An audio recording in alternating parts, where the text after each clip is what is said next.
A People's History of the United States, Chapter 16. A People's War.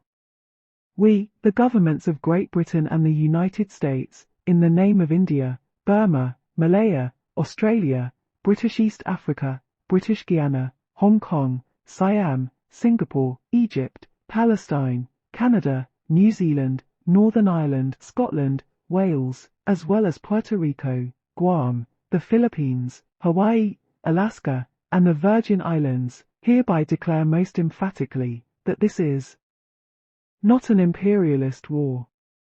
Thus went a skit put on in the United States in the year 1939 by the Communist Party. 2 years later, Germany invaded Soviet Russia, and the American Communist Party, which had repeatedly described the war between the Axis powers and the Allied powers as an imperialist war, now called it a people's war against fascism. Indeed, almost all Americans were now in agreement, capitalists, communists, Democrats, Republicans, poor, rich, and middle class, that this was indeed a people's war. Was it? By certain evidence, it was the most popular war the United States had ever fought. Never had a greater proportion of the country participated in a war. 18 million served in the armed forces, 10 million overseas, 25 million workers gave of their pay envelope regularly for war bonds. But could this be considered a manufactured support, since all the power of the nation, not only of the government, but the press, the church, and even the chief radical organizations, was behind the calls for all-out war? Was there an undercurrent of reluctance? Were there unpublicized signs of resistance? It was a war against an enemy of unspeakable evil. Hitler's Germany was extending totalitarianism, racism, militarism, and overt aggressive warfare beyond what an already cynical world had experienced. And yet, did the governments conducting this war, England, the United States, the Soviet Union, represent something significantly different, so that their victory would be a blow to imperialism, racism, totalitarianism, militarism, in the world? Would the behavior of the United States during the war in military action abroad, in treatment of minorities at home, be in keeping with a people's war? Would the country's wartime policies respect the rights of ordinary people everywhere to life, liberty, and the pursuit of happiness? And would post-war America, in its policies at home and overseas, exemplify the values for which the war was supposed to have been fought? These questions deserve thought. At the time of World War II, the atmosphere was too dense with war fervor to permit them to be aired. For the United States to step forward as a defender of helpless countries matched its image in American high school history textbooks, but not its record in world affairs. It had opposed the Haitian Revolution for independence from France at the start of the 19th century. It had instigated a war with Mexico and taken half of that country. It had pretended to help Cuba win freedom from Spain, and then planted itself in Cuba with a military base, investments, and rights of intervention. It had seized Hawaii, Puerto Rico, Guam, and fought a brutal war to subjugate the Filipinos. It had opened Japan to its trade with gunboats and threats. It had declared an open-door policy in China as a means of assuring that the United States would have opportunities equal to other imperial powers in exploiting China. It had sent troops to Peking with other nations, to assert Western supremacy in China, and kept them there for over 30 years. While demanding an open door in China, it had insisted, with the Monroe Doctrine and many military interventions, on a closed door in Latin America, that is, closed to everyone but the United States. It had engineered a revolution against Colombia and created the independent state of Panama in order to build and control the canal. It sent 5,000 Marines to Nicaragua in 1926 to counter a revolution, and kept a force there for 7 years. It intervened in the Dominican Republic for the 4th time in 1916 and kept troops there for 8 years. It intervened for the 2nd time in Haiti in 1915 and kept troops there for 19 years. Between 1900 and 1933, the United States intervened in Cuba 4 times, in Nicaragua twice, in Panama 6 times, in Guatemala once, in Honduras 7 times. By 1924 the finances of half of the 20 Latin American states were being directed to some extent by the United States. By 1935, over half of U.S. steel and cotton exports were being sold in Latin America. Just before World War I ended, in 1918, an American force of 7,000 landed at Vladivostok as part of an Allied intervention in Russia, and remained until early 1920. 5,000 more troops were landed at Archangel, another Russian port, also as part of an Allied expeditionary force, and stayed for almost a year. The State Department told Congress, all these operations were to offset effects of the Bolshevik Revolution in Russia. In short, if the entrance of the United States into World War II was, as so many Americans believed at the time, observing the Nazi invasions, to defend the principle of non-intervention in the affairs of other countries, the nation's record cast doubt on its ability to uphold that principle. What seemed clear at the time was that the United States was a democracy with certain liberties, while Germany was a dictatorship persecuting its Jewish minority, imprisoning dissidents, whatever their religion, while proclaiming the supremacy of the Nordic race.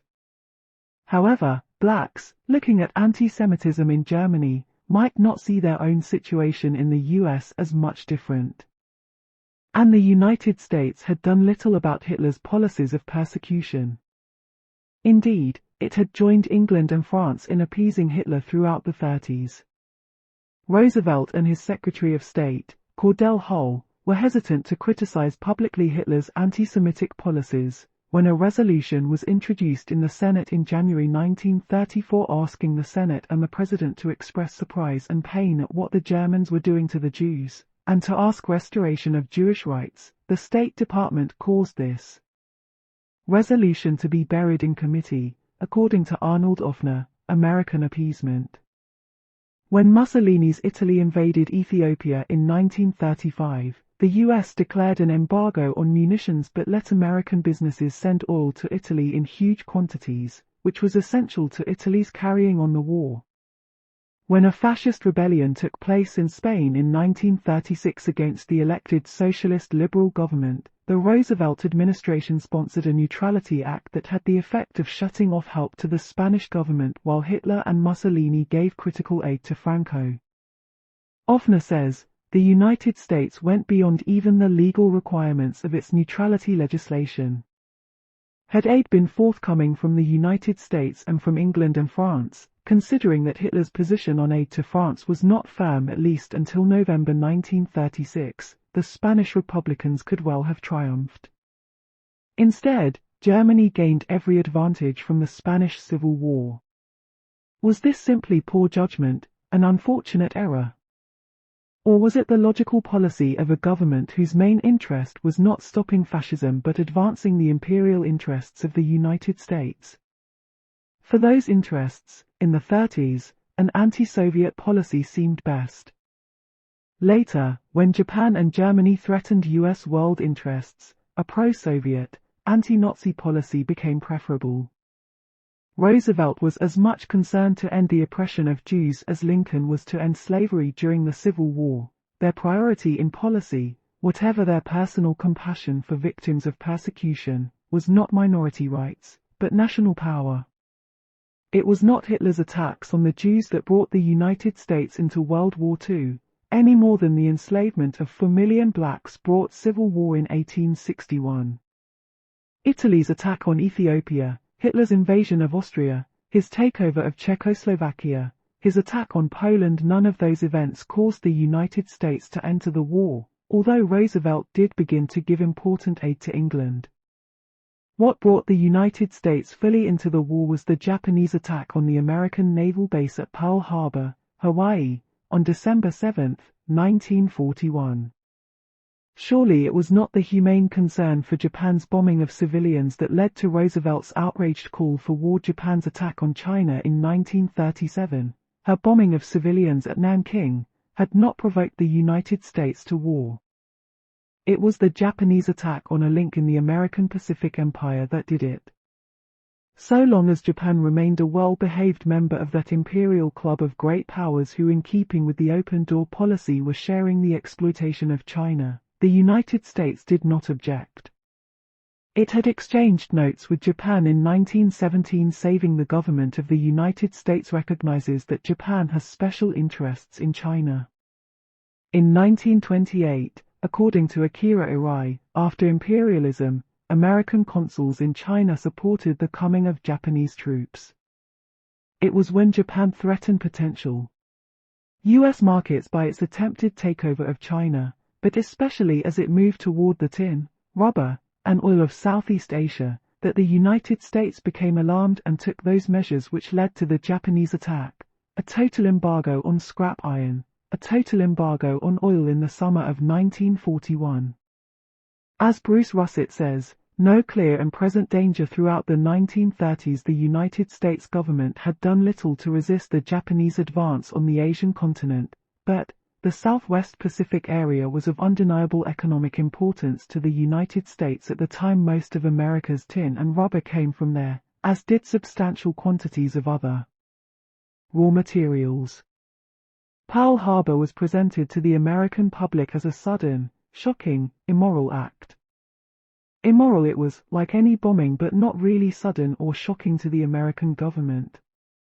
Russett says, Japan's strike against the American naval base climaxed a long series of mutually antagonistic acts. In initiating economic sanctions against Japan, the United States undertook actions that were widely recognized in Washington as carrying grave risks of war.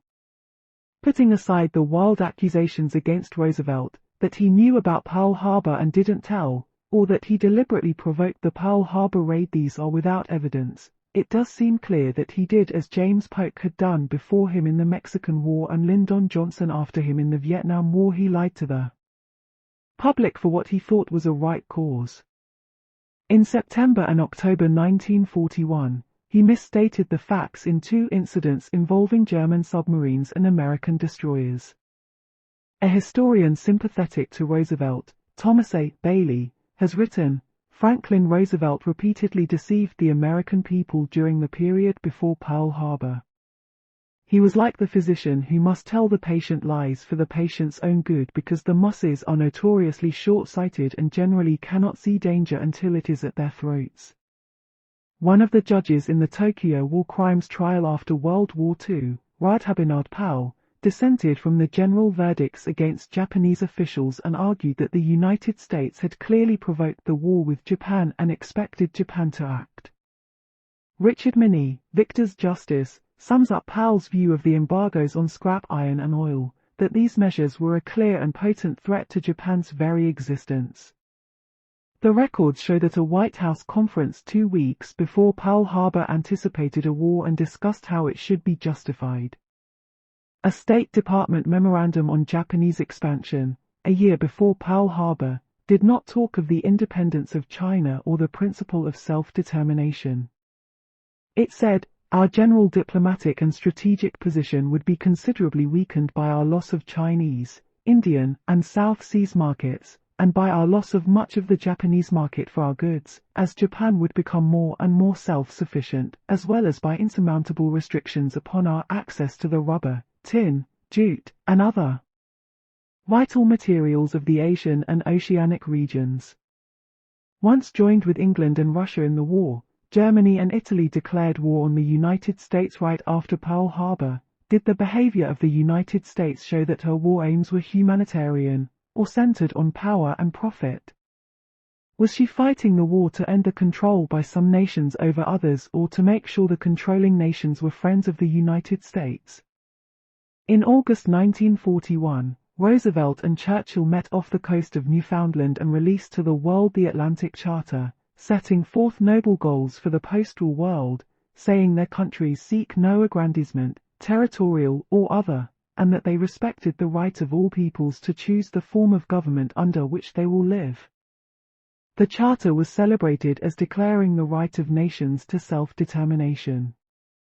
2 weeks before the Atlantic Charter, however, the U.S. Acting Secretary of State, Sumner Welles, had assured the French government that they could keep their empire intact after the end of the war, This government, mindful of its traditional friendship for France, has deeply sympathized with the desire of the French people to maintain their territories and to preserve them intact.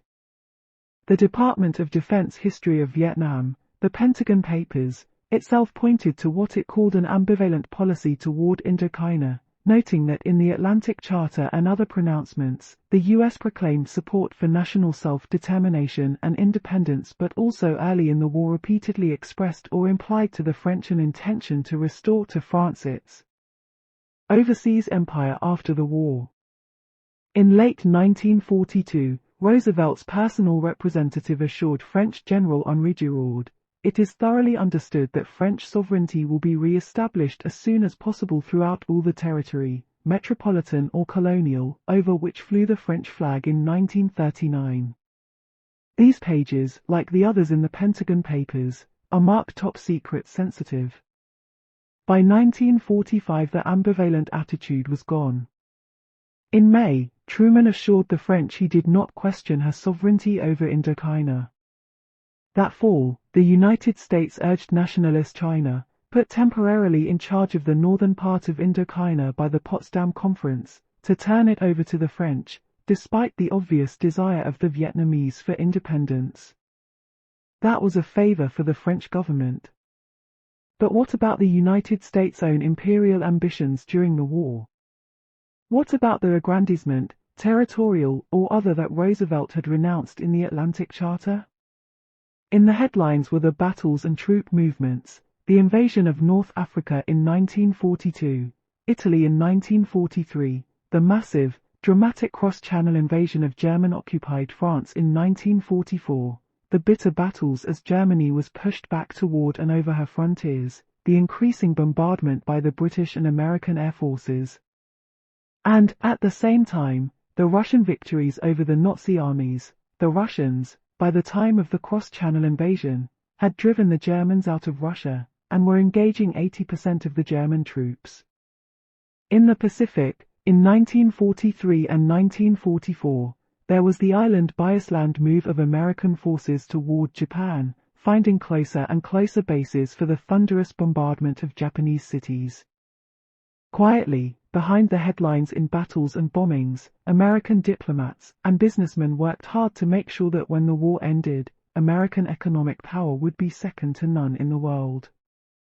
United States business would penetrate areas that up to this time had been dominated by England. The open-door policy of equal access would be extended from Asia to Europe, meaning that the United States intended to push England aside and move in. That is what happened to the Middle East and its oil. In August 1945, a State Department officer said that a review of the diplomatic history of the past 35 years will show that petroleum has historically played a larger part in the external relations of the United States than any other commodity. Saudi Arabia was the largest oil pool in the Middle East. The Aramco Oil Corporation, through Secretary of the Interior Harold Ickes, got Roosevelt to agree to lend lease aid to Saudi Arabia, which would involve the U.S. government there and create a shield for the interests of Aramco.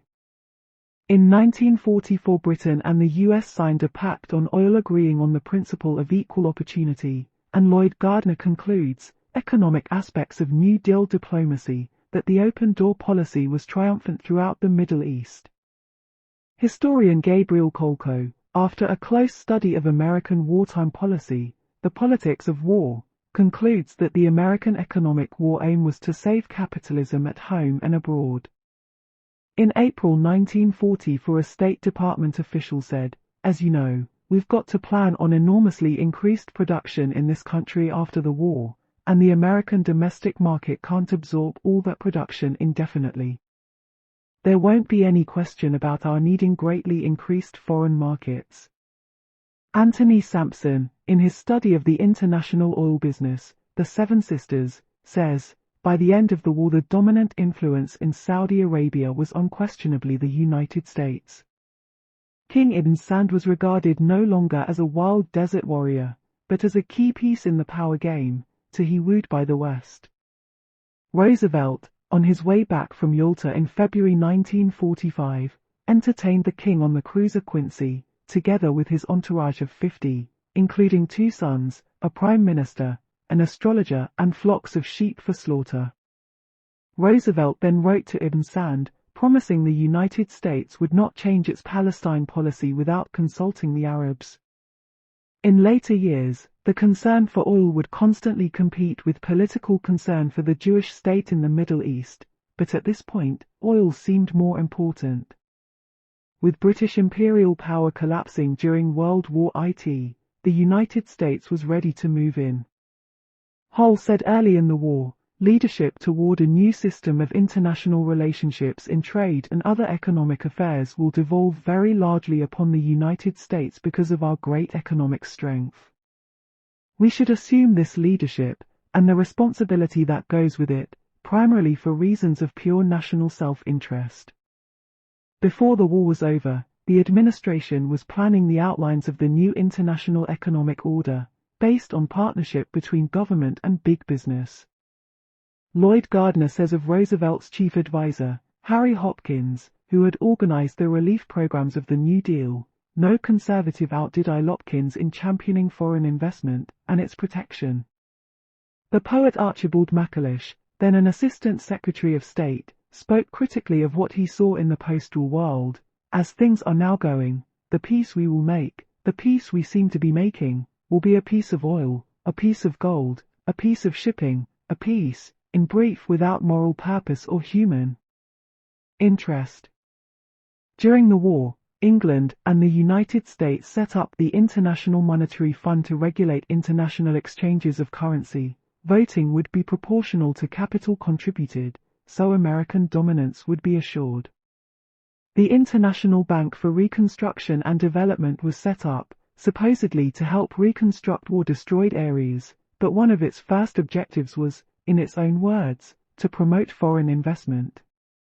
The economic aid countries would need after the war was already seen in political terms. Avril Harriman, ambassador to Russia, said in early 1944, "Economic assistance is one of the most effective weapons at our disposal to influence European political events in the direction we desire."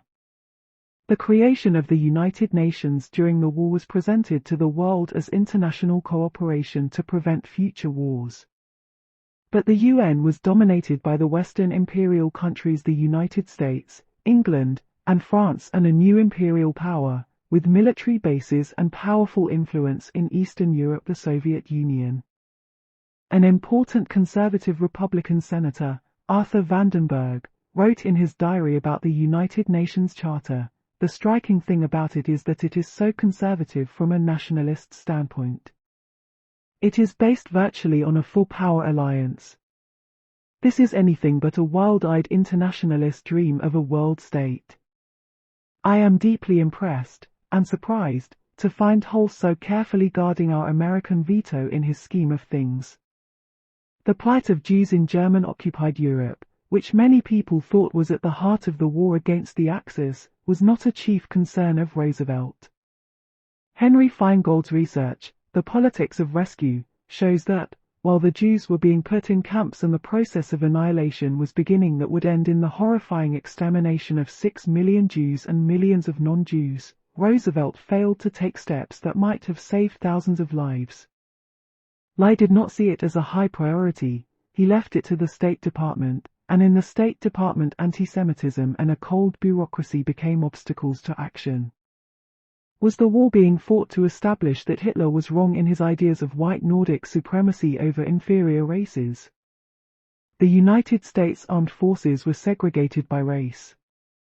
When troops were jammed onto the Queen Mary in early 1945 to go to combat duty in the European theatre, the blacks were stowed down in the depths of the ship near the engine room, as far as possible from the fresh air of the deck, in a bizarre reminder of the slave voyages of old. The Red Cross, with government approval, separated the blood donations of black and white. It was, ironically, a black physician named Charles Drew who developed the blood bank system. He was put in charge of the wartime donations, and then fired when he tried to end blood segregation. Despite the urgent need for wartime labor, blacks were still being discriminated against for jobs. A spokesman for a West Coast aviation plant said, the Negro will be considered only as janitors and in other similar capacities. Regardless of their training as aircraft workers, we will not employ them. Roosevelt never did anything to enforce the orders of the Employment Practices Commission he had set up. The fascist nations were notorious in their insistence that the woman's place was in the home. Yet, the war against fascism, although it utilized women in defense industries where they were desperately needed, took no special steps to change the subordinate role of women. The War Manpower Commission, despite the large numbers of women in war work, kept women off its policymaking bodies. A report of the Women's Bureau of the Department of Labor, by its director, Mary Anderson, said the War Manpower Commission had doubts and uneasiness about what was then regarded as a developing attitude of militancy or a crusading spirit on the part of women leaders. In one of its policies, the United States came close to direct duplication of fascism. This was in its treatment of the Japanese Americans living on the West Coast. After the Pearl Harbor attack, anti-Japanese hysteria spread in the government. One congressman said, "I'm for catching every Japanese in America, Alaska, and Hawaii now and putting them in concentration camps. Damn them. Let's get rid of them." Franklin D. Roosevelt did not share this frenzy, but he calmly signed Executive Order 9066 in February 1942, giving the Army the power, without warrants or indictments or hearings, to arrest every Japanese American on the West Coast, 110,000 men, women, and children, to take them from their homes, transport them to camps far into the interior, and keep them there under prison conditions. 3/4 of these were Nisei children born in the United States of Japanese parents and therefore American citizens.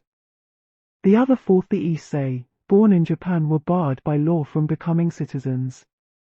In 1944 the Supreme Court upheld the forced evacuation on the grounds of military necessity.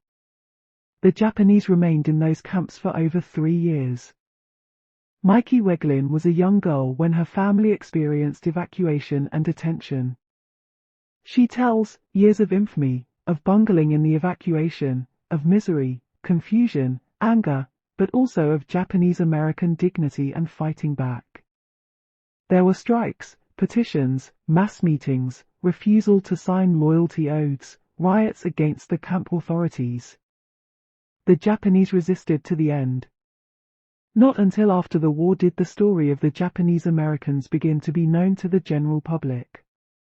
The month the war ended in Asia, September 1945, an article appeared in Harper's Magazine by Yale law professor Eugene V. Rostow, calling the Japanese evacuation our worst wartime mistake. Was it a mistake, or was it an action to be expected from a nation with a long history of racism and which was fighting a war, not to end racism, but to retain the fundamental elements of the American system? It was a war waged by a government whose chief beneficiary, despite volumes of reforms, was a wealthy elite. The alliance between big business and the government went back to the very first proposals of Alexander Hamilton to Congress after the Revolutionary War. By World War II that partnership had developed and intensified. During the Depression, Roosevelt had once denounced the economic royalists, but he always had the support of certain important business leaders. During the war, as Bruce Captun saw it from his post in the War Production Board, the economic royalists, denounced and derided, had a part to play now. Captun, the warlords of Washington, described the process of industrial mobilization to carry on the war, and how in this process wealth became more and more concentrated in fewer and fewer large corporations. In 1940 the United States had begun sending large amounts of war supplies to England and France. By 1941 3/4 of the value of military contracts were handled by 56 large corporations. A Senate report, Economic Concentration and World War II, noted that the government contracted for scientific research in industry during the war, and although 2,000 corporations were involved, of $1 billion spent, $400 million went to 10 large corporations. Management remained firmly in charge of decision-making during the war, And although 12 million workers were organized in the CIO and AFL, labor was in a subordinate position. Labor management committees were set up in 5,000 factories as a gesture toward industrial democracy, but they acted mostly as disciplinary groups for absentee workers and devices for increasing production. Captain writes, the big operators who made the working decisions had decided that nothing very substantial was going to be changed. Despite the overwhelming atmosphere of patriotism and total dedication to winning the war, despite the no-strike pledges of the AFL and CIO, many of the nation's workers, frustrated by the freezing of wages while business profits rocketed skyward, went on strike. During the war, there were 14,000 strikes, involving 6,770,000 workers, more than in any comparable period in American history. In 1944 alone, 1 million workers were on strike, in the mines, in the steel mills, in the auto and transportation equipment industries.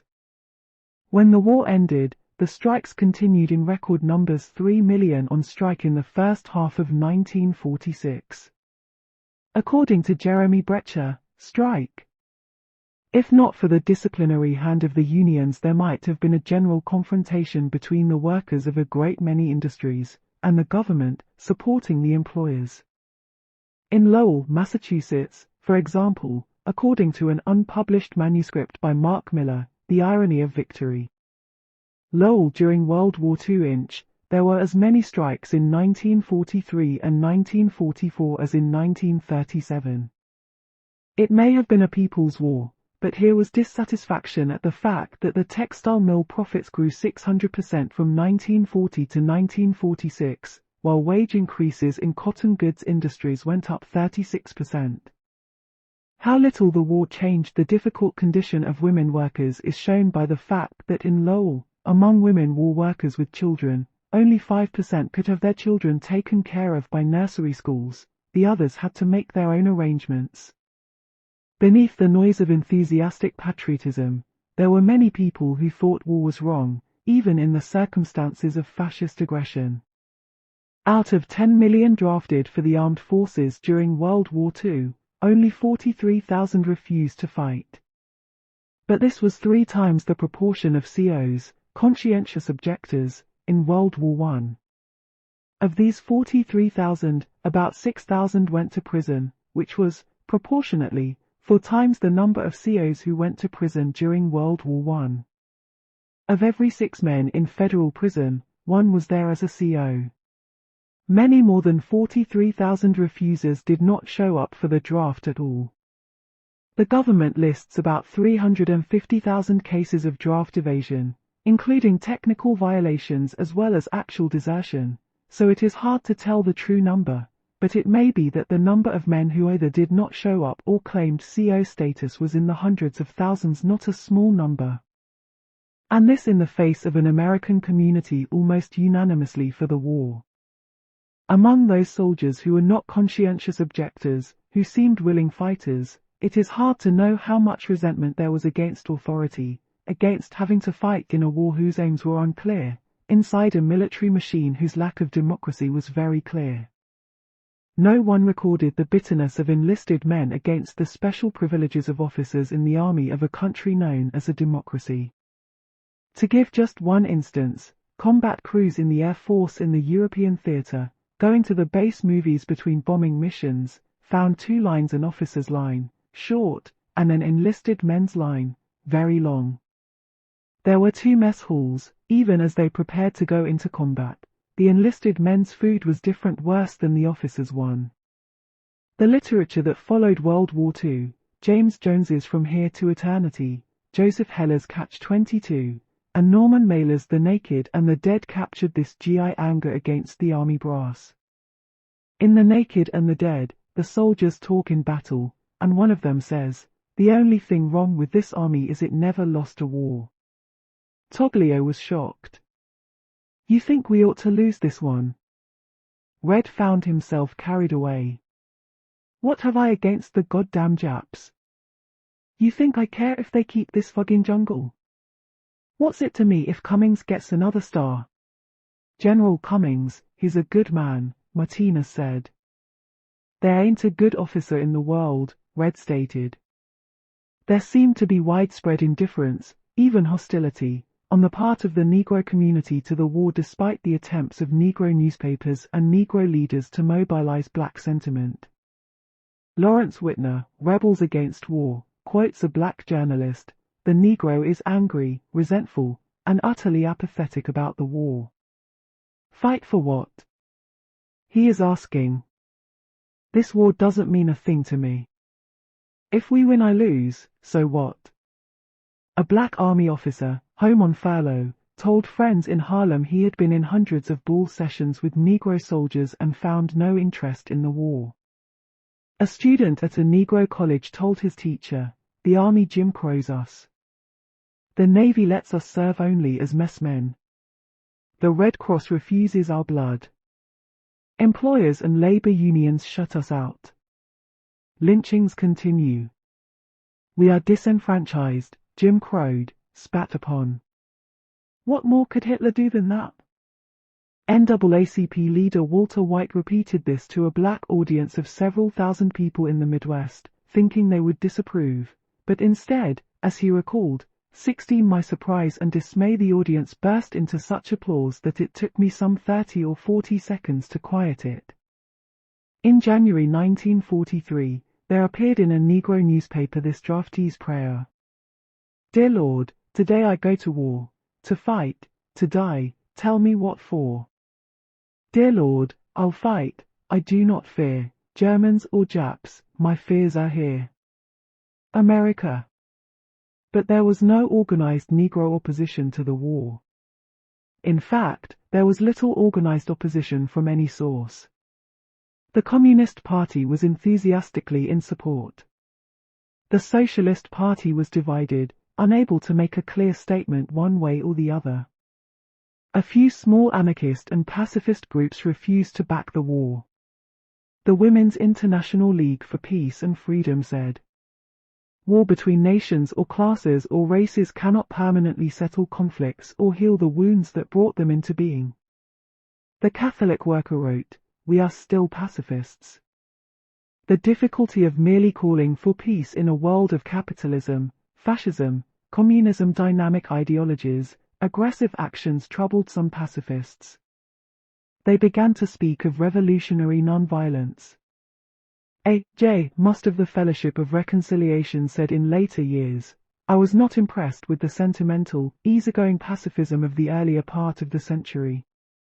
People then felt that if they sat and talked pleasantly of peace and love, they would solve the problems of the world.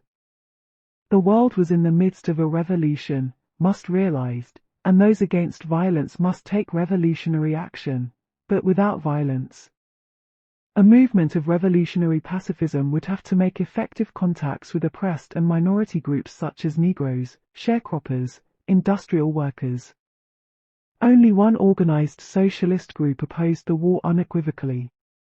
This was the Socialist Workers' Party. The Espionage Act of 1917, still on the books, applied to wartime statements. But in 1940, with the United States not yet at war, Congress passed the Smith Act. This took Espionage Act prohibitions against talk or writing that would lead to refusal of duty in the armed forces and applied them to peacetime. The Smith Act also made it a crime to advocate the overthrow of the government by force and violence, or to join any group that advocated this, or to publish anything with such ideas. In Minneapolis in 1943, 18 members of the Socialist Workers' Party were convicted for belonging to a party whose ideas, expressed in its Declaration of Principles, and in the Communist Manifesto, were said to violate the Smith Act. They were sentenced to prison terms, and the Supreme Court refused to review their case. A few voices continued to insist that the real war was inside each nation.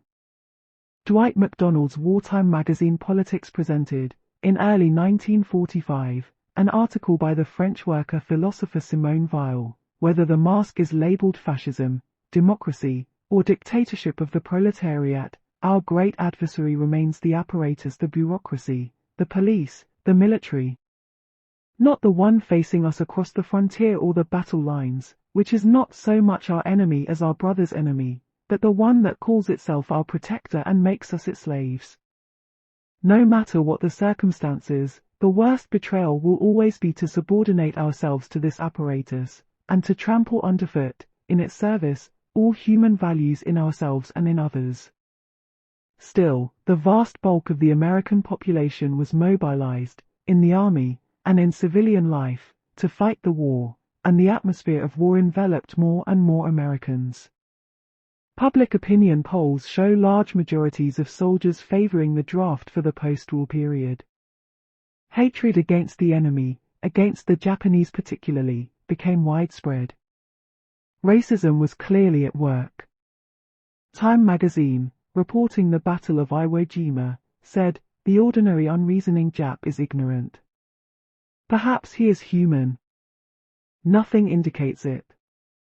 So, there was a mass base of support for what became the heaviest bombardment of civilians ever undertaken in any war, the aerial attacks on German and Japanese cities.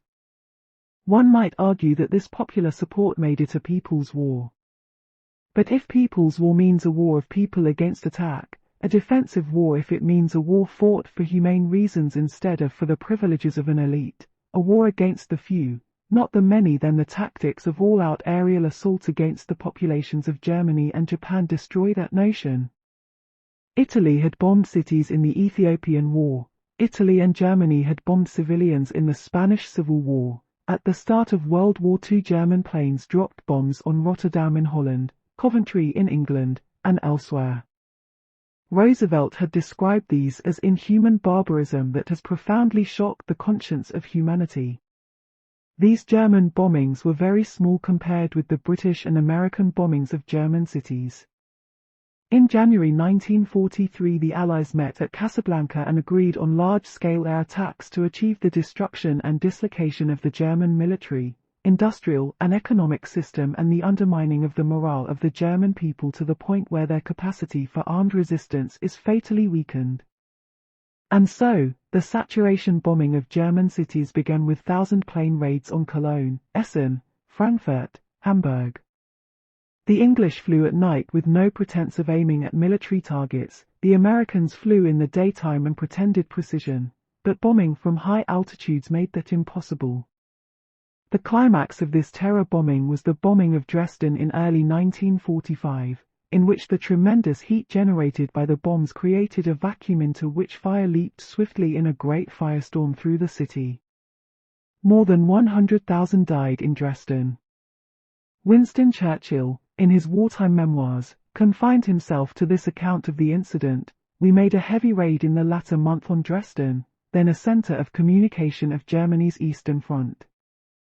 The bombing of Japanese cities continued the strategy of saturation bombing to destroy civilian morale. One nighttime fire bombing of Tokyo took 80,000 lives.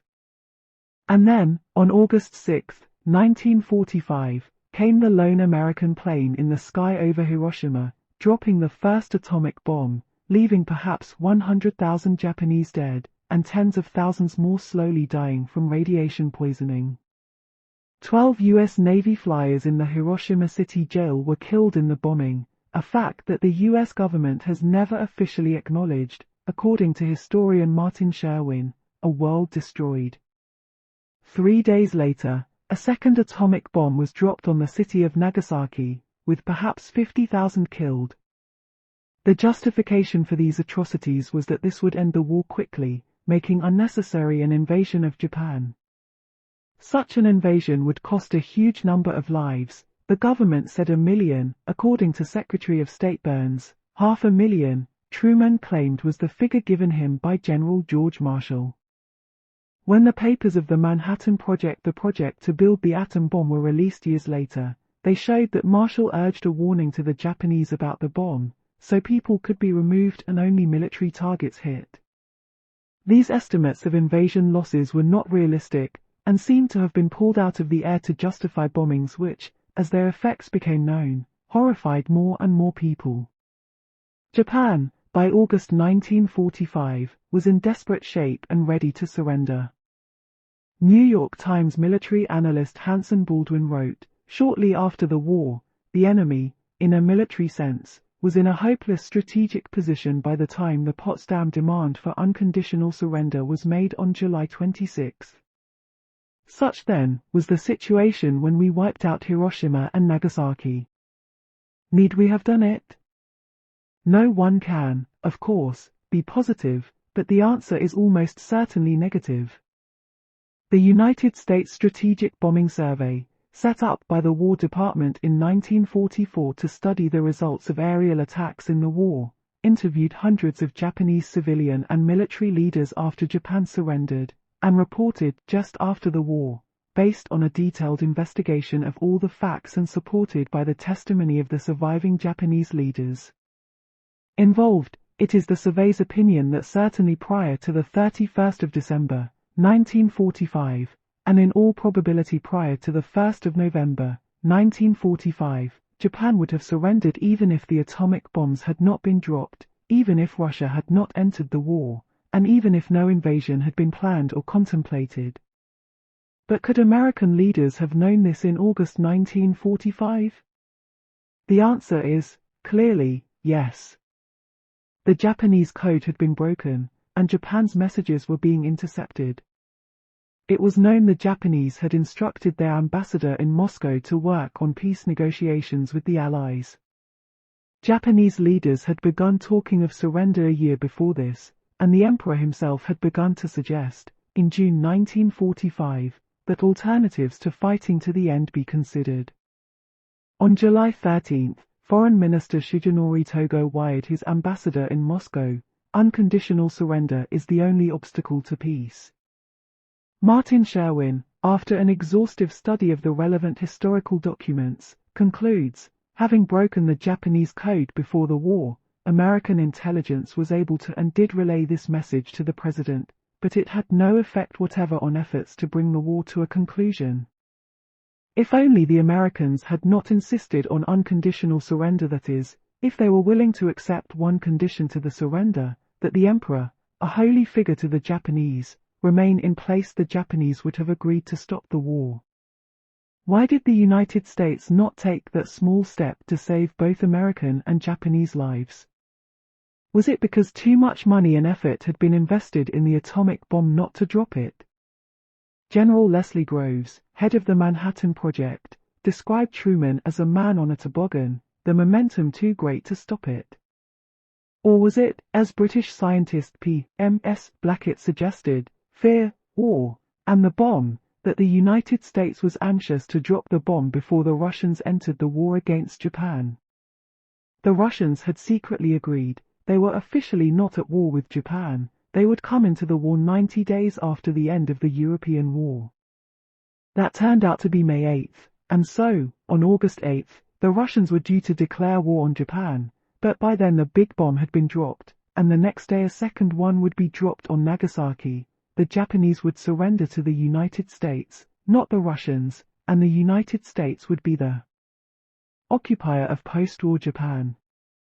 In other words, Blackett says, the dropping of the bomb was the first major operation of the cold diplomatic war with Russia.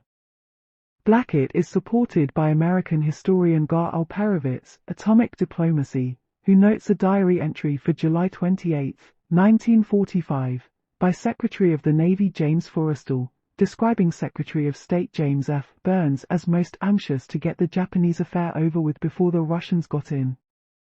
Truman had said, "The world will note that the first atomic bomb was dropped on Hiroshima, a military base. That was because we wished in this first attack to avoid, insofar as possible, the killing of civilians." It was a preposterous statement. Those 100,000 killed in Hiroshima were almost all civilians. The U.S. Strategic Bombing Survey said in its official report, Hiroshima and Nagasaki were chosen as targets because of their concentration of activities and population. The dropping of the second bomb on Nagasaki seems to have been scheduled in advance, and no one has ever been able to explain why it was dropped. Was it because this was a plutonium bomb whereas the Hiroshima bomb was a uranium bomb? Were the dead and irradiated of Nagasaki victims of a scientific experiment? Martin Shenvin says that among the Nagasaki dead were probably American prisoners of war. He notes a message of July 31 from headquarters, U.S. Army Strategic Air Forces, Guam, to the War Department, reports prisoner of war sources, not verified by photos, give location of Allied prisoner of war camp 1 mile north of center of city of Nagasaki. Does this influence the choice of this target for initial centerboard operation? Request immediate reply. The reply, targets previously assigned for centerboard remain unchanged. True, the war then ended quickly. Italy had been defeated a year earlier. Germany had recently surrendered, crushed primarily by the armies of the Soviet Union on the Eastern Front, aided by the Allied armies on the West. Now Japan surrendered. The fascist powers were destroyed. But what about fascism as idea, as reality? Were its essential elements militarism, racism, imperialism now gone? Or were they absorbed into the already poisoned bones of the victors? A. J. Must, the revolutionary pacifist, had predicted in 1941, the problem after a war is with the victor. He thinks he has just proved that war and violence pay. Who will now teach him a lesson? The victors were the Soviet Union and the United States, also England, France, and nationalist China, but they were weak. Both these countries now went to work without swastikas, goose-stepping, or officially declared racism, but under the cover of socialism on one side, and democracy on the other, to carve out their own empires of influence. They proceeded to share and contest with one another the domination of the world, to build military machines far greater than the fascist countries had built, to control the destinies of more countries than Hitler, Mussolini, and Japan had been able to do. They also acted to control their own populations, each country with its own techniques, crude in the Soviet Union, sophisticated in the United States, to make their rule secure. The war not only put the United States in a position to dominate much of the world, it created conditions for effective control at home. The unemployment, the economic distress, and the consequent turmoil that had marked the 30s, only partly relieved by New Deal measures, had been pacified, overcome by the greater turmoil of the war. The war brought higher prices for farmers, higher wages, enough prosperity for enough of the population to assure against the rebellions that so threatened the 30s. As Lawrence Whitner writes, the war rejuvenated American capitalism. The biggest gains were in corporate profits, which rose from $6.4 billion in 1940 to $10.8 billion in 1944. But enough went to workers and farmers to make them feel the system was doing well for them. It was an old lesson learned by governments, that war solves problems of control. Charles E. Wilson, the president of General Electric Corporation, was so happy about the wartime situation that he suggested a continuing alliance between business and the military for a permanent war economy. That is what happened. When, right after the war, the American public, war-weary, seemed to favor demobilization and disarmament, the Truman administration, Roosevelt had died in April 1945, worked to create an atmosphere of crisis and Cold War. True, the rivalry with the Soviet Union was real. That country had come out of the war with its economy wrecked and 20 million people dead, but was making an astounding comeback, rebuilding its industry, regaining military strength. The Truman administration, however, presented the Soviet Union as not just a rival but an immediate threat. In a series of moves abroad and at home, it established a climate of fear hysteria about communism which would steeply escalate the military budget and stimulate the economy with war-related orders. This combination of policies would permit more aggressive actions abroad, more repressive actions at home. Revolutionary movements in Europe and Asia were described to the American public as examples of Soviet expansionism, thus recalling the indignation against Hitler's aggressions. In Greece, which had been a right-wing monarchy and dictatorship before the war, a popular left-wing National Liberation Front, the EAM, was put down by a British army of intervention immediately after the war. A right-wing dictatorship was restored. When opponents of the regime were jailed, and trade union leaders removed, a left-wing guerrilla movement began to grow against the regime, soon consisting of 17,000 fighters, 50,000 active supporters, and perhaps 250,000 sympathizers, in a country of 7 million. Great Britain said it could not handle the rebellion, and asked the United States to come in. As a State Department officer said later, Great Britain had within the hour handed the job of world leadership to the United States.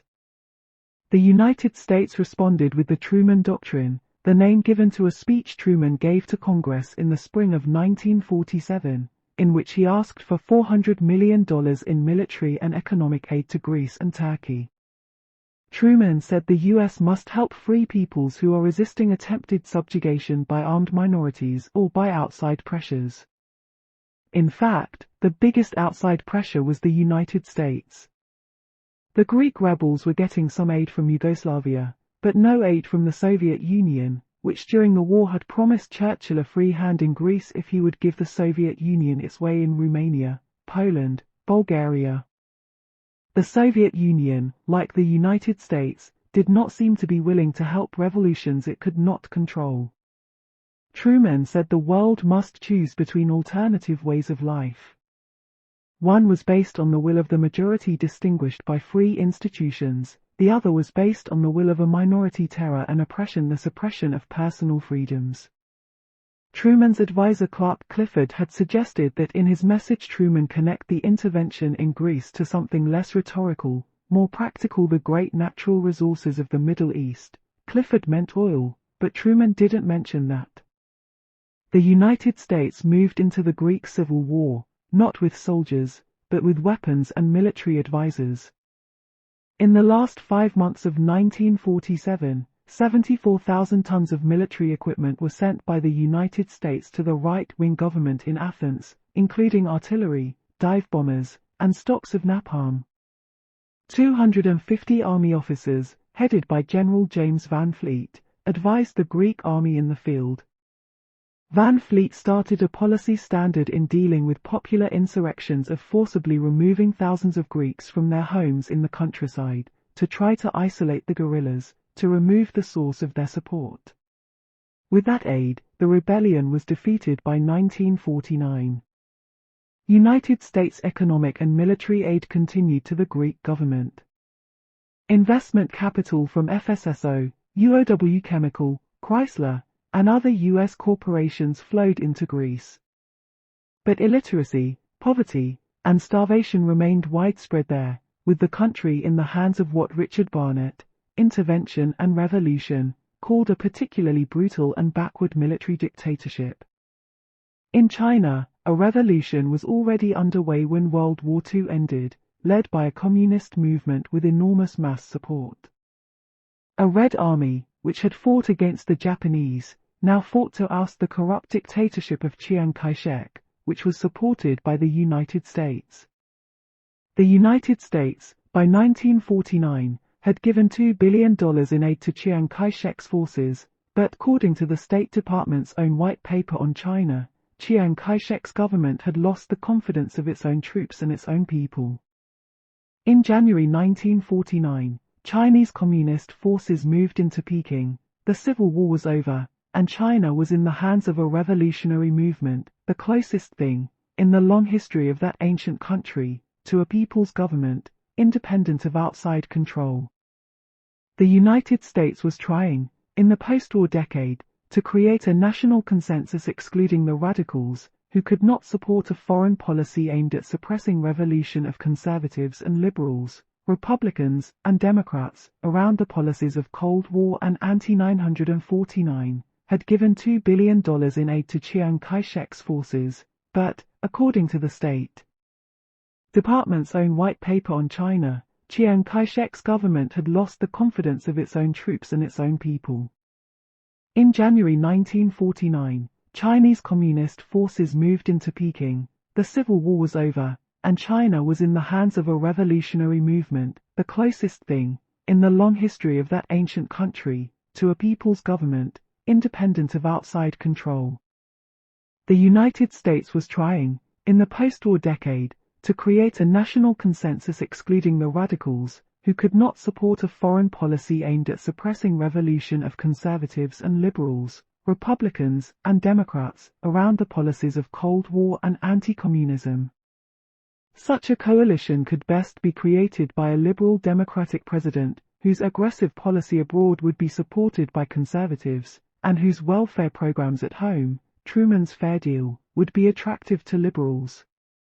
If, in addition, liberals and traditional Democrats could, the memory of the war was still fresh, support a foreign policy against aggression, the radical liberal bloc created by World War II would be broken up. And perhaps, if the anti-communist mood became strong enough, liberals could support repressive moves at home which in ordinary times would be seen as violating the liberal tradition of tolerance. In 1950, there came an event that speeded the formation of the liberal-conservative consensus: Truman's undeclared war in Korea. Korea, occupied by Japan for 35 years, was liberated from Japan after World War II and divided into North Korea, a socialist dictatorship, part of the Soviet sphere of influence, and South Korea, a right-wing dictatorship, in the American sphere. There had been threats back and forth between the two Koreas, and when on June 25, 1950, North Korean armies moved southward across the 38th parallel in an invasion of South Korea, the United Nations, dominated by the United States, asked its members to help repel the armed attack. Truman ordered the American armed forces to help South Korea, and the American army became the UN Army. Truman said, a return to the rule of force in international affairs would have far-reaching effects. The United States will continue to uphold the rule of law. The United States' response to the rule of force was to reduce Korea, North and South, to a shambles, in 3 years of bombing and shelling. Napalm was dropped, and a BBC journalist described the result. In front of us a curious figure was standing, a little crouched, legs straddled, arms held out from his sides. He had no eyes, and the whole of his body, nearly all of which was visible through tatters of bent rags, was covered with a hard black crust speckled with yellow pus. He had to stand because he was no longer covered with a skin, but with a crust-like crackling which broke easily. I thought of the hundreds of villages reduced to ash which I personally had seen and realized the sort of casualty list which must be mounting up along the Korean front. Perhaps 2 million Koreans, North and South, were killed in the Korean War, all in the name of opposing the rule of force. As for the rule of law Truman spoke about, the American military moves seemed to go beyond that. The UN resolution had called for action to repel the armed attack and to restore peace and security in the area. But the American armies, after pushing the North Koreans back across the 38th parallel, advanced all the way up through North Korea to the Yalu River, on the border of China, which provoked the Chinese into entering the war. The Chinese then swept southward and the war was stalemated at the 38th parallel until peace negotiations restored, in 1953, the old boundary between North and South. The Korean War mobilized liberal opinion behind the war and the president. It created the kind of coalition that was needed to sustain a policy of intervention abroad, militarization of the economy at home. This meant trouble for those who stayed outside the coalition as radical critics. Alonzo Hamby noted, beyond the New Deal, that the Korean War was supported by the New Republic, by the Nation, and by Henry Wallace, who in 1948 had run against Truman on a left coalition Progressive Party ticket. The Liberals didn't like Senator Joseph McCarthy, who hunted for communists everywhere, even among liberals, but the Korean War, as Hamby says, had given McCarthyism a new lease on life. The left had become very influential in the hard times of the 30s, and during the war against fascism. The actual membership of the Communist Party was not large, fewer than 100,000 probably, but it was a potent force in trade unions numbering millions of members, in the arts, and among countless Americans who may have been led by the failure of the capitalist system in the 30s to look favorably on communism and socialism. Thus, if the establishment, after World War II, was to make capitalism more secure in the country, and to build a consensus of support for the American empire, it had to weaken and isolate the left. 2 weeks after presenting to the country the Truman Doctrine for Greece and Turkey, Truman issued, on March 22, 1947, Executive Order 9835, initiating a program to search out any infiltration of disloyal persons in the U.S. government. In their book The 50s, Douglas Miller and Marian Novak comment, though Truman would later complain of the great wave of hysteria sweeping the nation, his commitment to victory over communism, to completely safeguarding the United States from external and internal threats, was in large measure responsible for creating that very hysteria. Between the launching of his security program in March 1947 and December 1952, some 6.6 million persons were investigated. Not a single case of espionage was uncovered, though about 500 persons were dismissed in dubious cases of questionable loyalty. All of this was conducted with secret evidence, secret and often paid informers, and neither judge nor jury. Despite the failure to find subversion, the broad scope of the official Red Hunt gave popular credence to the notion that the government was riddled with spies. A conservative and fearful reaction coursed the country. Americans became convinced of the need for absolute security and the preservation of the established order. World events right after the war made it easier to build up public support for the anti-communist crusade at home. In 1948, the Communist Party in Czechoslovakia ousted non-communists from the government and established their own rule. The Soviet Union that year blockaded Berlin, which was a jointly occupied city isolated inside the Soviet sphere of East Germany, forcing the United States to airlift supplies into Berlin. In 1949, there was the communist victory in China, and in that year also, the Soviet Union exploded its first atomic bomb. In 1950 the Korean War began. These were all portrayed to the public as signs of a world communist conspiracy. Not as publicized as the communist victories, but just as disturbing to the American government, was the upsurge all over the world of colonial peoples demanding independence. Revolutionary movements were growing in Indochina against the French, in Indonesia against the Dutch, in the Philippines, armed rebellion against the United States. In Africa there were rumblings of discontent in the form of strikes. Basil Davidson, Let Freedom Come, tells of the longest recorded strike, 160 days, in African history, of 19,000 railwaymen in French West Africa in 1947, whose message to the Governor-General showed the new mood of militancy: open your prisons, make ready your machine guns and cannon. Nevertheless, at midnight on the 10th of October, if our demands are not met, we declare the general strike. The year before in South Africa, 100,000 gold mine workers stopped work, demanding 10 shillings, about $2.50, a day in wages, the greatest strike in the history of South Africa, and it took a military attack to get them back to work. In 1950, in Kenya, there was a general strike against starvation wages. So it was not just Soviet expansion that was threatening to the United States government and to American business interests.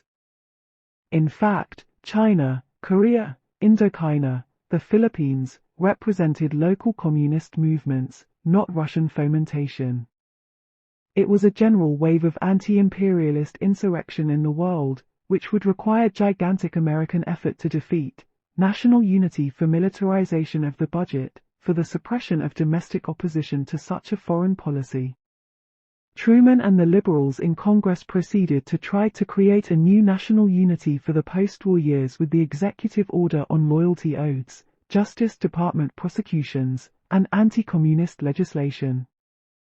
In this atmosphere, Senator Joseph McCarthy of Wisconsin could go even further than Truman. Speaking to a women's Republican club in Wheeling, West Virginia, in early 1950, he held up some papers and shouted, "I have here in my hand a list of 205, a list of names that were made known to the Secretary of State as being members of the Communist Party and who nevertheless are still working and shaping policy in the State Department." The next day, speaking in Salt Lake City, McCarthy claimed he had a list of 57, the number kept changing, such communists in the State Department. Shortly afterward, he appeared on the floor of the Senate with photostatic copies of about 100 dossiers from State Department loyalty files.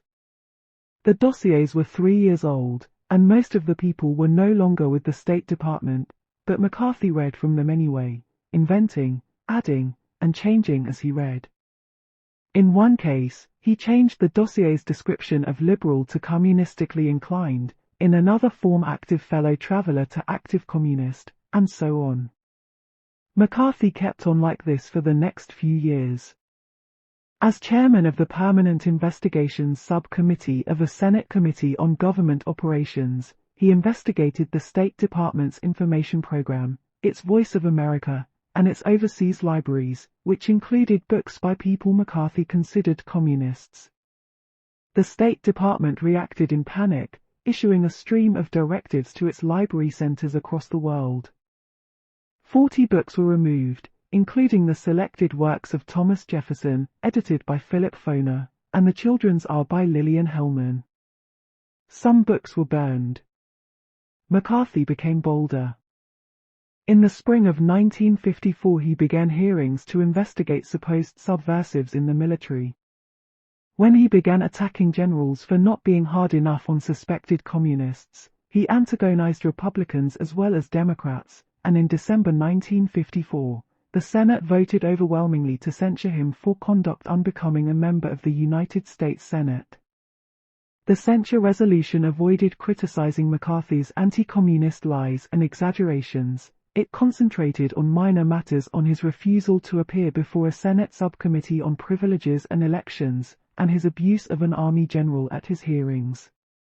At the very time the Senate was censuring McCarthy, Congress was putting through a whole series of anti-communist bills. Liberal Hubert Humphrey introduced an amendment to one of them to make the Communist Party illegal, saying, "I do not intend to be a half-patriot. The senators are for recognizing the Communist Party for what it is, or they will continue to trip over the niceties of legal technicalities and details." The liberals in the government were themselves acting to exclude, persecute, fire, and even imprison communists. It was just that McCarthy had gone too far, attacking not only communists but liberals, endangering that broad liberal-conservative coalition which was considered essential. For instance, Lyndon Johnson, as Senate Minority Leader, worked not only to pass the censure resolution on McCarthy but also to keep it within the narrow bounds of conduct unbecoming a member of the United States Senate rather than questioning McCarthy's anti-communism. John F. Kennedy was cautious on the issue, didn't speak out against McCarthy. He was absent when the censure vote was taken and never said how he would have voted. McCarthy's insistence that communism had won in China because of softness on communism in the American government was close to Kennedy's own view, expressed in the House of Representatives, January 1949, when the Chinese communists took over Peking. Kennedy said, "Mr. Speaker, over this weekend we have learned the extent of the disaster that has befallen China and the United States. The responsibility for the failure of our foreign policy in the Far East rests squarely with the White House and the Department of State. The continued insistence that aid would not be forthcoming unless a coalition government with the communists was formed was a crippling blow to the national government. So concerned were our diplomats and their advisers, the Lattimores and the Fairbanks, with the imperfection of the democratic system in China after 20 years of war and the tales of corruption in high places that they lost sight of our tremendous stake in a non-communist China. This House must now assume the responsibility of preventing the onrushing tide of communism from engulfing all of Asia." When, in 1950, Republicans sponsored an Internal Security Act for the registration of organizations found to be Communist Action or Communist Front, liberal senators did not fight that head-on. Instead, some of them, including Hubert Humphrey and Herbert Lehrman, proposed a substitute measure, the setting up of detention centers, really, concentration camps, for suspected subversives, who, when the president declared an internal security emergency, would be held without trial. The detention camp bill became not a substitute for, but an addition to, the Internal Security Act, and the proposed camps were set up, ready for use. In 1968, a time of general disillusionment with anti-communism, this law was repealed. Truman's executive order on loyalty in 1947 required the Department of Justice to draw up a list of organizations it decided were totalitarian, fascist, communist, or subversive, or are seeking to alter the form of government of the United States by unconstitutional means. Not only membership in, but also sympathetic association with, any organization on the Attorney General's list would be considered in determining disloyalty. By 1954, there were hundreds of groups on this list, including, besides the Communist Party and the Ku Klux Klan, the Chopin Cultural Center, the Cervantes Fraternal Society, the Committee for the Negro in the Arts, the Committee for the Protection of the Bill of Rights, the League of American Writers, the Nature Friends of America, People's Drama, the Washington Bookshop Association, and the Yugoslav Seamen's Club. It was not McCarthy and the Republicans, but the liberal Democratic Truman administration, whose Justice Department initiated a series of prosecutions that intensified the nation's anti-communist mood. The most important was the prosecution of Julius and F. Thel Rosenberg in the summer of 1950. The Rosenbergs were charged with espionage. The major evidence was supplied by a few people who had already confessed to being spies, and were either in prison or under indictment. David Greenglass, the brother of Ethel Rosenberg, was the key witness. He had been a machinist at the Manhattan Project Laboratory at Los Alamos, New Mexico, in 1944–1945 when the atomic bomb was being made there, and testified that Julius Rosenberg had asked him to get information for the Russians. Greenglass said he had made sketches from memory for his brother-in-law of experiments with lenses to be used to detonate atomic bombs. He said Rosenberg had given him half of the cardboard top to a box of Jell-O, and told him a man would show up in New Mexico with the other half, and that, in June 1945, Harry Gold appeared with the other half of the box top, and Greenglass gave him information he had memorized. Gold, already serving a 30-year sentence in another espionage case, came out of jail to corroborate Greenglass's testimony. He had never met the Rosenbergs, but said a Soviet embassy official gave him half of a box of Jell-O, and told him to contact Greenglass, saying, "I come from Julius." Gold said he took the sketches Greenglass had drawn from memory and gave them to the Russian official. There were troubling aspects to all this. Did Gold cooperate in return for early release from prison? After serving 15 years of his 30-year sentence, he was paroled. Did Greenglass under indictment at the time he testified also know that his life depended on his cooperation? He was given 15 years, served half of it, and was released. How reliable a memorizer of atomic information was David Greenglass, an ordinary level machinist, not a scientist, who had taken 6 courses at Brooklyn Polytechnical Institute and flunked 5 of them? Gold's and Greenglass's stories had first not been in accord. But they were both placed on the same floor of the Tombs prison in New York before the trial, giving them a chance to coordinate their testimony. How reliable was Gold's testimony? It turned out that he had been prepared for the Rosenberg case by 400 hours of interviews with the FBI. It also turned out that Gold was a frequent and highly imaginative liar. He was a witness in a later trial where defense counsel asked Gold about his invention of a fictional wife and fictional children. The attorney asked, "You lied for a period of 6 years." Gold responded, "I lied for a period of 16 years, not alone 6 years." Gold was the only witness at the trial to connect Julius Rosenberg and David Greenglass to the Russians. The FBI agent who had questioned Gold was interviewed 20 years after the case by a journalist. He was asked about the password Gold was supposed to have used. "Julius sent me." The FBI man said, Gold couldn't remember the name he had given. He thought he had said, "I come from" or something like that. I suggested, might it have been Julius? That refreshed his memory. When the Rosenbergs were found guilty, and Judge Irving Kaufman pronounced sentence. He said, "I believe your conduct in putting into the hands of the Russians the bomb years before our best scientists predicted Russia would perfect the bomb has already caused the communist aggression in Korea with the resultant casualties exceeding 50,000 Americans, and who knows but that millions more of innocent people may pay the price of your treason." He sentenced them both to die in the electric chair. Morton Sobel was also on trial as a co-conspirator with the Rosenbergs. The chief witness against him was an old friend, the best man at his wedding, a man who was facing possible perjury charges by the federal government for lying about his political past. This was Max Ilitcher, who testified that he had once driven Sobel to a Manhattan housing project where the Rosenbergs lived, and that Sobel got out of the car, took from the glove compartment what appeared to be a film can, went off, and then returned without the can. There was no evidence about what was in the film can. The case against Sobel seemed so weak that Sobel's lawyer decided there was no need to present a defense.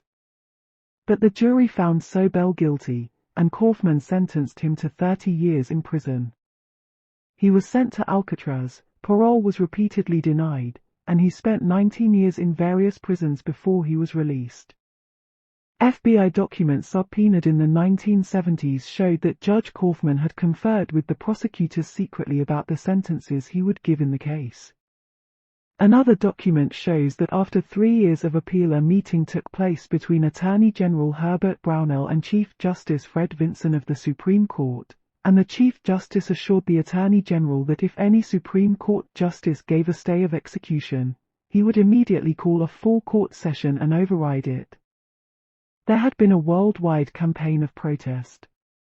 Albert Einstein, whose letter to Roosevelt early in the war had initiated work on the atomic bomb, appealed for the Rosenbergs, as did Jean-Paul Sartre, Pablo Picasso, and the sister of Bartolomeo Vanzetti.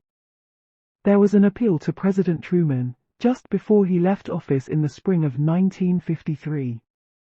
It was turned down. Then, another appeal to the new president, Dwight Eisenhower, was also turned down.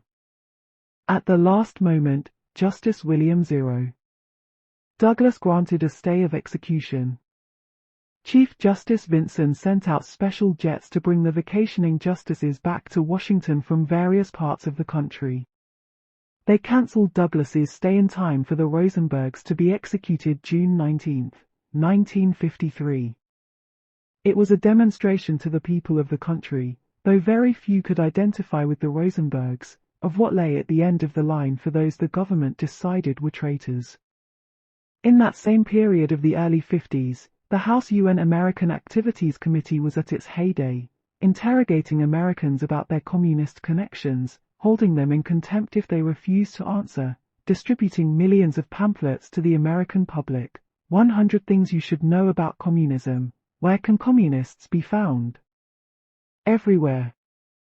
Liberals often criticize the committee, but in Congress, liberals and conservatives alike voted to fund it year after year. By 1958, only one member of the House of Representatives, James Roosevelt, voted against giving it money. Although Truman criticized the committee, his own Attorney General had expressed, in 1950, the same idea that motivated its investigations. There are today many communists in America.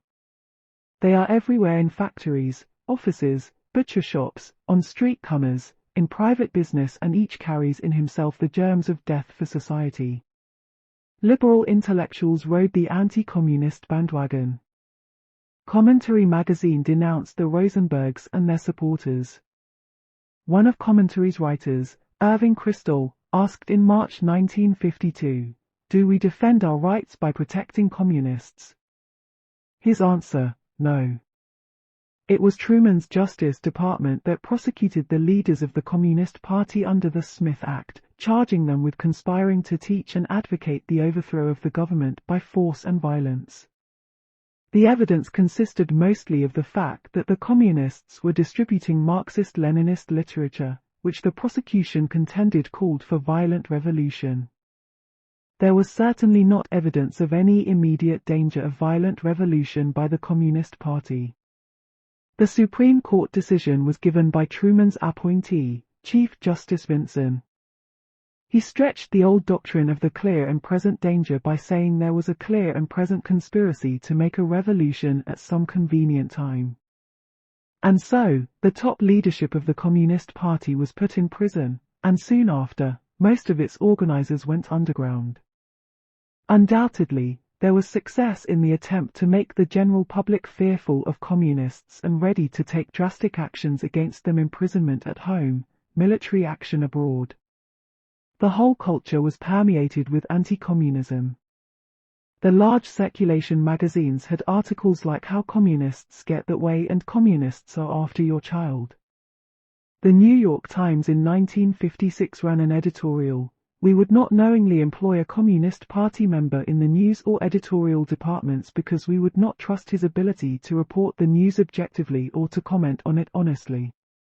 An FBI informer's story about his exploits as a communist who became an FBI agent I led 3 lives was serialized in 500 newspapers and put on television. Hollywood movies had titles like "I Married a Communist" and "I Was a Communist for the FBI." Between 1948 and 1954, more than 40 anti-communist films came out of Hollywood. Even the American Civil Liberties Union, set up specifically to defend the liberties of communists and all other political groups, began to wilt in the Cold War atmosphere. It had already started in this direction back in 1940 when it expelled one of its charter members, Elizabeth Gurley Flynn, because she was a member of the Communist Party. In the 50s, the ACLU was hesitant to defend Corliss Lamont, its own board member, and Owen Lattimore, when both were under attack. It was reluctant to defend publicly the communist leaders during the first Smith Act trial, and kept completely out of the Rosenberg case, saying no civil liberties issues were involved. Young and old were taught that anti-communism was heroic. 3 million copies were sold of the book by Mickey Spillane published in 1951, One Lonely Night, in which the hero, Mike Hammer, says, "I killed more people tonight than I have fingers on my hands. I shot them in cold blood and enjoyed every minute of it. They were commies, red sons of bitches who should have died long ago." A comic strip hero, Captain America, said, "Beware, commies, spies, traitors, and foreign agents. Captain America, with all loyal, free men behind him, is looking for you." And in the 50s, schoolchildren all over the country participated in air raid drills in which a Soviet attack on America was signaled by sirens. The children had to crouch under their desks until it was all clear. It was an atmosphere in which the government could get mass support for a policy of rearmament. The system, so shaken in the 30s, had learned that war production could bring stability and high profits. Truman's anti-communism was attractive. The business publication Steel had said in November 1946, even before the Truman Doctrine, that Truman's policies gave the firm assurance that maintaining and building our preparations for war will be big business in the United States for at least a considerable period ahead. That prediction turned out to be accurate. At the start of 1950, the total U.S. budget was about $40 billion, and the military part of it was about $12 billion. But by 1955, the military part alone was $40 billion out of a total of $62 billion. In 1960, the military budget was $45.8 billion, 9.7% of the budget.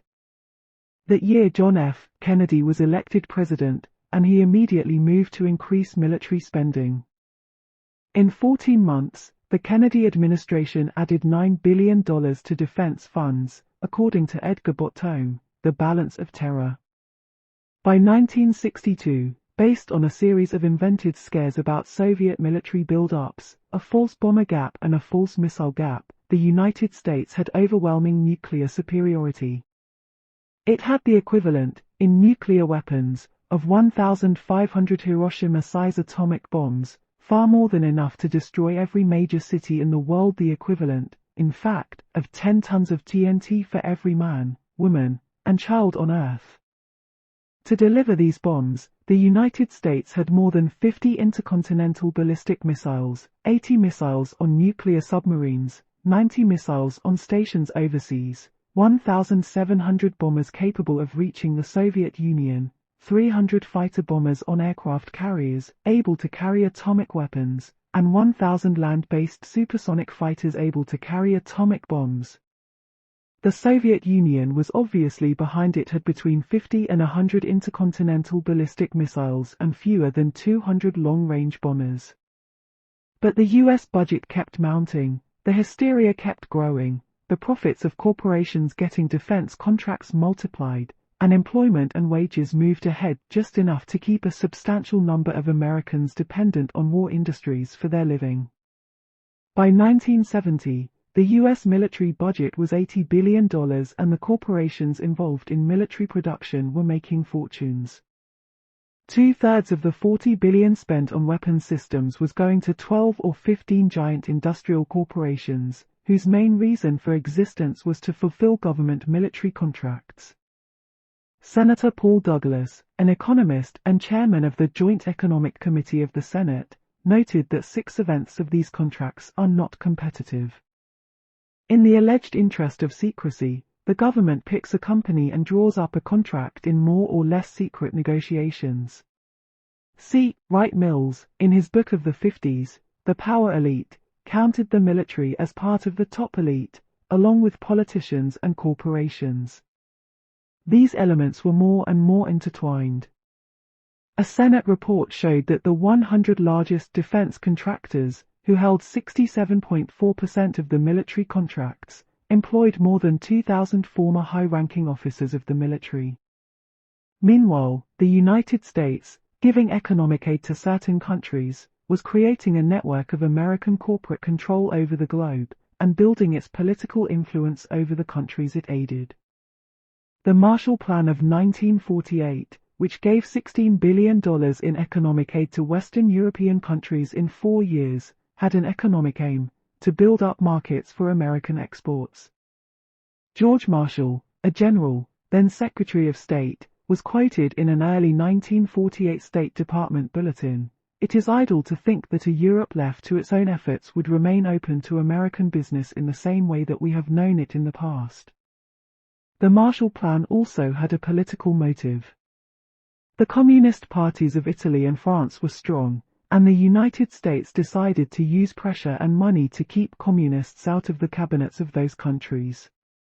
When the plan was beginning, Truman's Secretary of State Dean Acheson said, "These measures of relief and reconstruction have been only in part suggested by humanitarianism.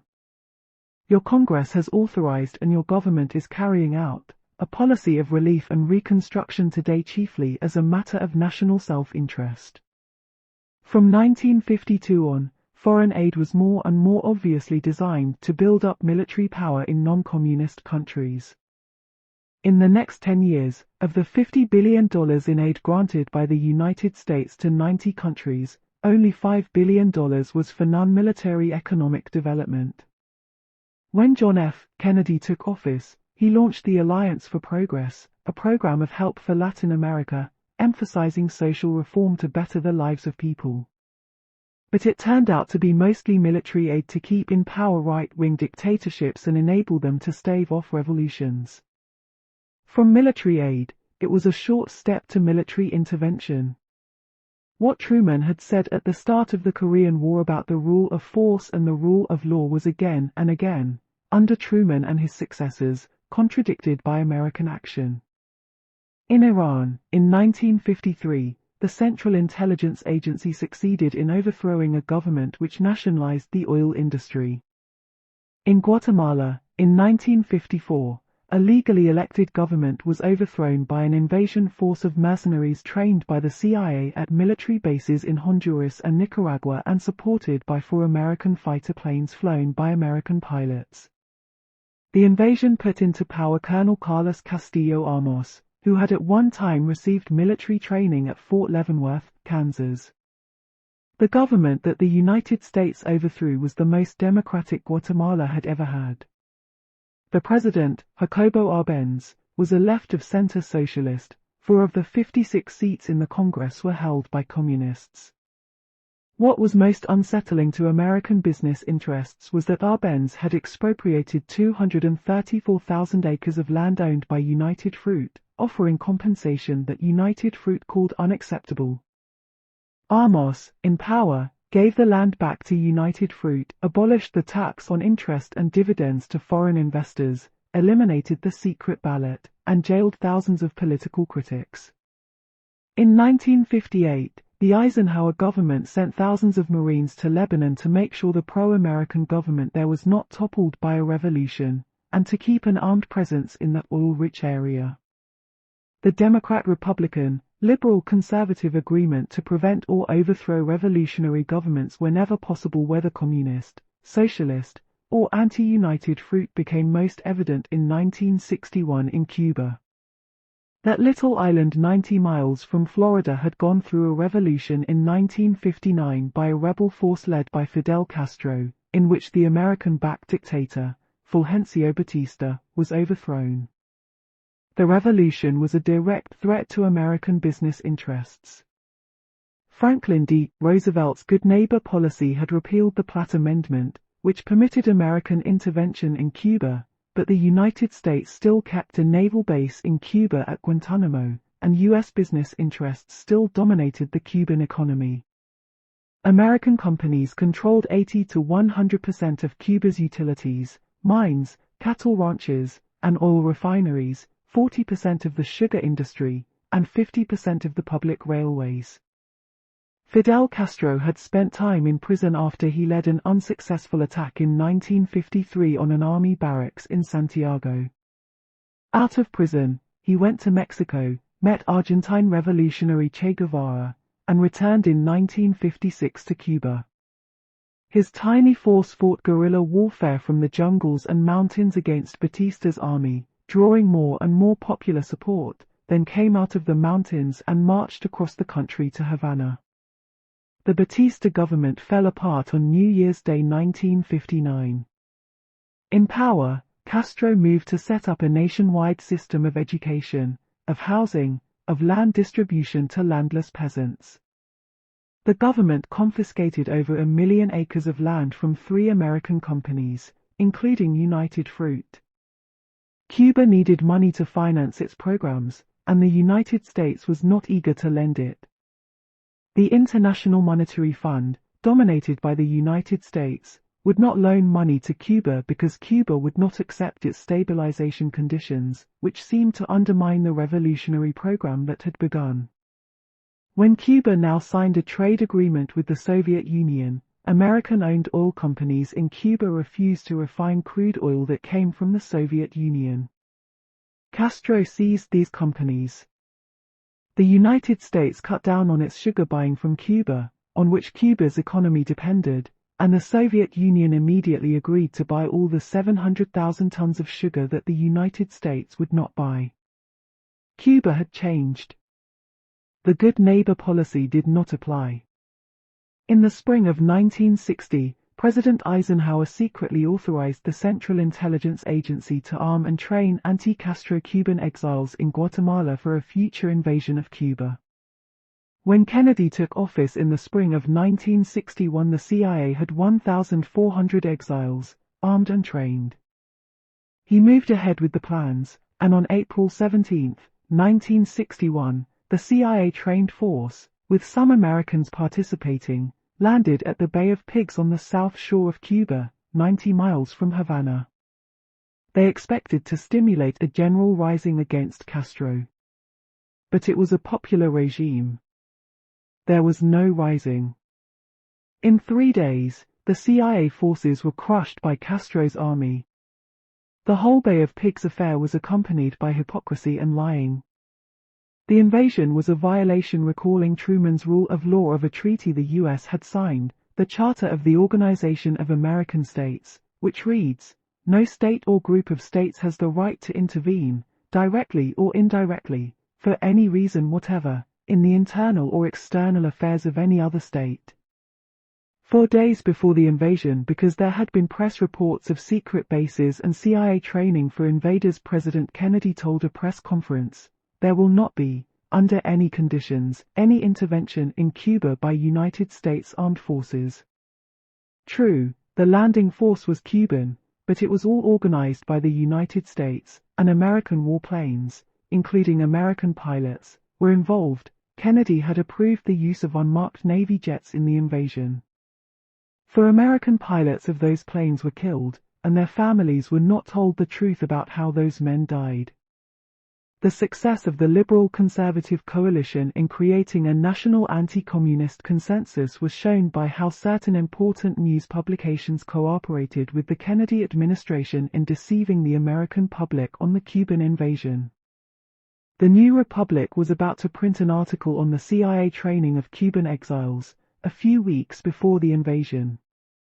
Historian Arthur Schlesinger was given copies of the article in advance. He showed them to Kennedy, who asked that the article not be printed, and the New Republic went along. James Reston and Turner Catledge of the New York Times, on the government's request, did not run a story about the imminent invasion. Arthur Schlesinger said of the New York Times action, "This was another patriotic act, but in retrospect I have wondered whether, if the press had behaved irresponsibly, it would not have spared the country a disaster." What seemed to bother him, and other liberals in the Cold War consensus, was not that the United States was interfering in revolutionary movements in other countries, but that it was doing so unsuccessfully.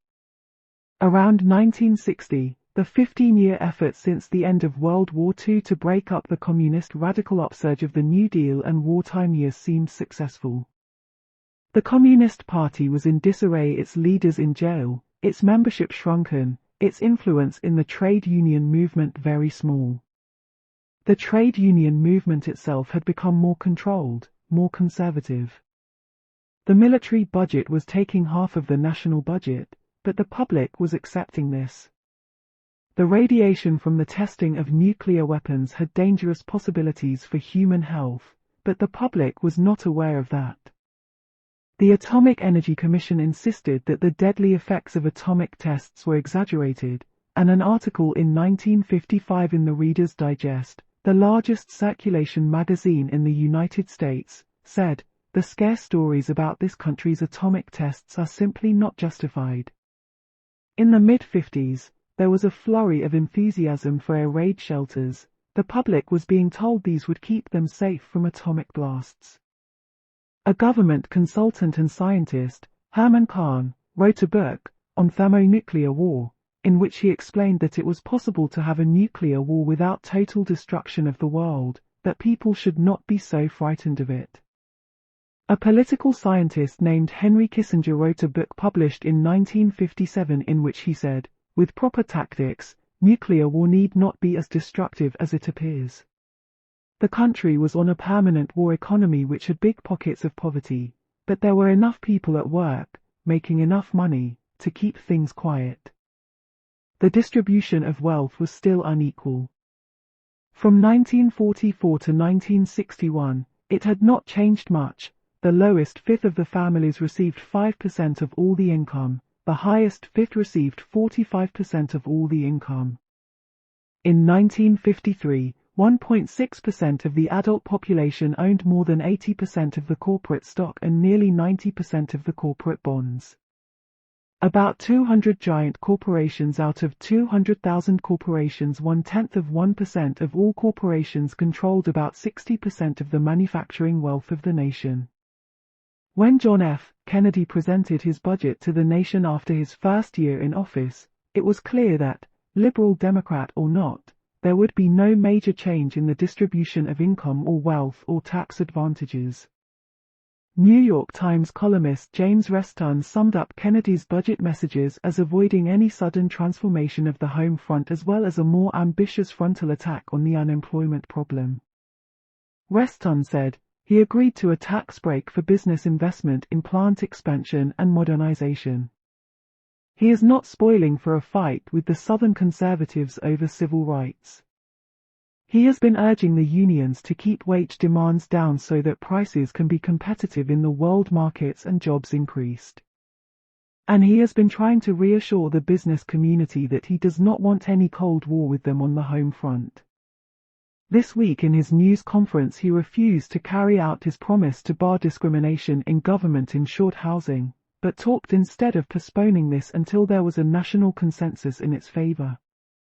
During these 12 months the president has moved over into the decisive middle ground of American politics. On this middle ground, all seemed secure. Nothing had to be done for blacks. Nothing had to be done to change the economic structure. An aggressive foreign policy could continue. The country seemed under control. And then, in the 1960s, came a series of explosive rebellions in every area of American life, which showed that all the system's estimates of security and success were wrong.